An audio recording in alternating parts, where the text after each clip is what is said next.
This is SSPTV News, brought to you by Samsung Productions and the Hazleton Standard Speaker. Another golden moment for Marian Catholic's Danny Berlitz at the State Swimming Championships. We'll hear from him next. Happy Pi Day 3.14 something something something. I'm a journalist, not a mathematician. Welcome to our circle of friendship and information called SSPTV News, available on the air, online, and on the Samsung Productions app. I'm Ken Karen. Here's your headlines from SSPTV and the Hazleton Standard Speaker. On Wednesday night at Bucknell University, Danny Berlitz of Marian Catholic won his second 200 individual medley AA state championship. I overheard someone say he took off like a rocket during the backstroke. We'll talk about that on SSPTV News on Monday in our in-depth weekly sports feature with Berlitz. Right now, reporters are asking Berlitz if he expected to win a state championship race by 6 or 7 seconds ever in his career. No, I never thought that. It's pretty amazing, and it's very humbling, so I'm excited with the time and the win, so yeah. Did you know it? You told me before you could feel it sometimes. Like, did you feel this in you? Yeah, definitely. At prelims, when I was 154 or 53 or whatever it was, and I was cruising it, I felt like really relaxed, and I was like, this is like only 4 seconds off my best time. I could definitely drop more, so just focus on the first half and just go at it and see what I can do, and I went 147, so I'm happy with that. His state championship swim of 1 minute 47 seconds and 58 hundredths of a second was his best time in the 200 IM. Berlitz has another shot at gold tonight in the 500 freestyle finals. He was second in the prelims to Luke Mikesell of Clearfield. Well, at the state swimming championships, I bumped into Berlitz's teammate from Marian Catholic, Maddie Dando, who wasn't supposed to be swimming on Wednesday, but she did. We talked about the wild story that led to her competing in the AA 200 IM, and we chatted about her 100 backstroke district championship. That's the only event she was planning on swimming at states.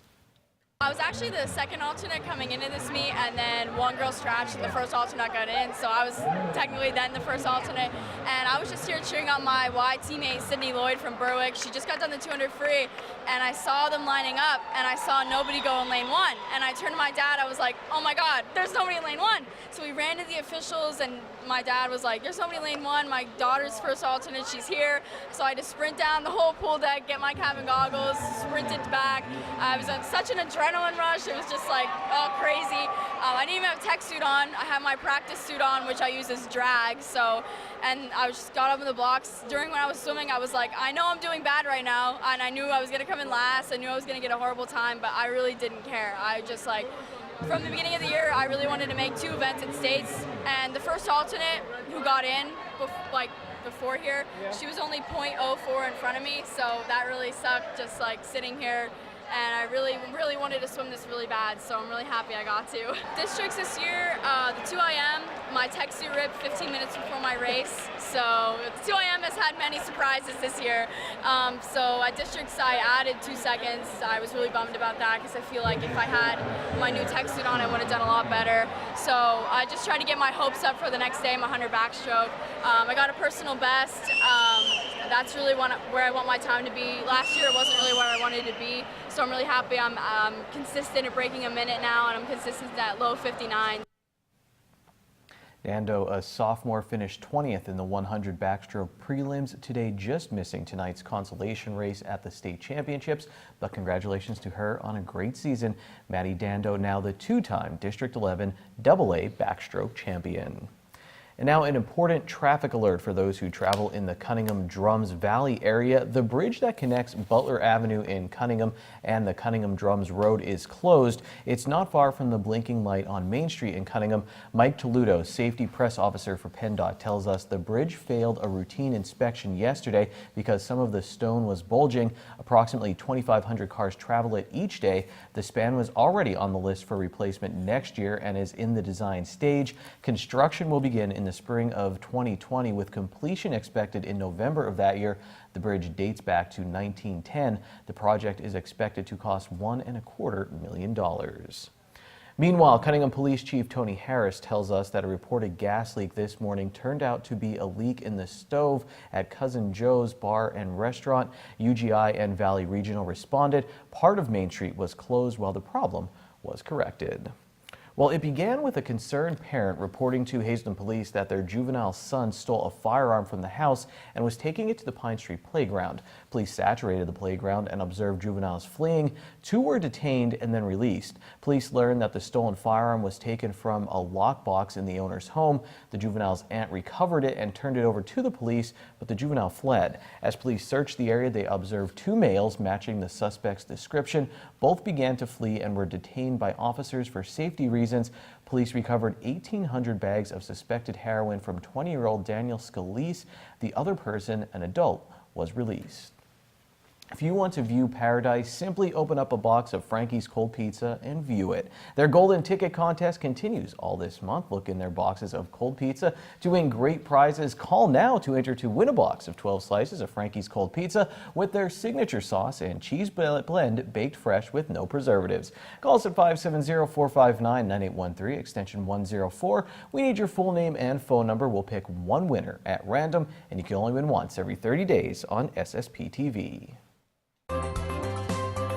Time now for weather on SSPTV News.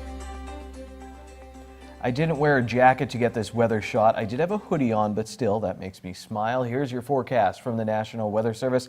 Tonight, some patchy drizzle and a chance of showers, 30% chance of precipitation. Will have a low of 49 degrees. Friday, showers are likely, a 60% chance, but we do have a high of 61 degrees, mostly cloudy skies, mostly cloudy at night too, with a low of 34 degrees. Sunny on Saturday, colder with a high of only 39 at night, partly cloudy, low of 23, mid-30s for a high on Sunday with mostly sunny skies, partly cloudy at night, low of 23 degrees, 30% chance of precipitation on Monday, mostly sunny with a high of 36, Monday night, partly cloudy, low of 21 degrees. The Mono area girls basketball team has a signature style that's led them to the state quarterfinals. We'll talk about it in sports. And up next, we'll spend some time with a local principal discussing his career, education in the area, and more. Watch SSPTV in Scranton on Comcast Channel 190 Saturday and Sunday from 8 a.m. until noon. Good evening, everyone. Here's today's Talk of the Town. Today, we'd like to wish a very special happy birthday to George Gortva from the Lassant family and everyone here at SSPTV. And that's today's Talk of the Town. SSPTV News would like to send sincere condolences to the family and friends of these recently departed. Daniel S.M. Chitswara of Drifton. A memorial service will be held Saturday from 9 a.m. to 12 noon at the McNulty Funeral Home. Rosemary Justine Curcio of Columbia, South Carolina, formerly of Hazelton. Mass will be Monday at 9:30 a.m. at Most Precious Blood Church. Friends may call Sunday from 3 to 5 p.m. at the Firo Funeral Home. Joseph A. Joe Malitsky of Hartford, Connecticut, formerly of McAdoo. Mass will be Monday at 10 a.m. at St. Paul Church in Gladstoneberry, Connecticut. Friends may call Sunday from 4 to 6 p.m. at the Harley Sullivan Funeral Home in Gladstoneberry, Connecticut. Anne-Marie Mahalik of Sugarloaf Township. The Harmon Funeral Home and Drums will announce their arrangements. Irene M. Salata, formerly of Hazelton. Mass will be Saturday at 10 a.m. at Church of St. Joseph.